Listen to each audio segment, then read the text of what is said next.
Magandang buhay kasipag. Silver ulit tayo. Sa una kong video, which is necklace at bracelet, this is 89 pesos lang. Napakamura, di ba? Pero wag ka, Italy 925 silver yan. Pambabae naman to, bracelet. Alam mo kung magkano to? 59 pesos lang naman. Pero 95 Italy silver yan. So, review natin kung talaga bang 925 na to. Tignan natin sa malapitan.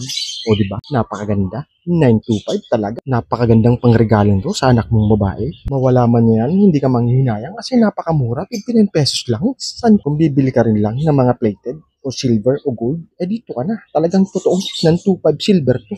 Napakaganda pa ng pagkakagawa. Pulidong pulido. Italy made talaga. Napakamahal nito kung bibilin mo sa malls. Like Unisilver. O diba? Alam mo mga presyo dyan. Kaya naman ilalagay ko lang sa yellow basket yan. I-click mo na lang kasipag. Napakamura niyan. 59 pesos lang. Ayan. Ibinigay ko na nga yan sa anak kong babae. Kasi nga para hindi maingit. Bakit daw siya wala? Si kuya meron. O diba? Kaya naman check out mo na yan kasipag. Hanggang dulo muna. Thank you very much.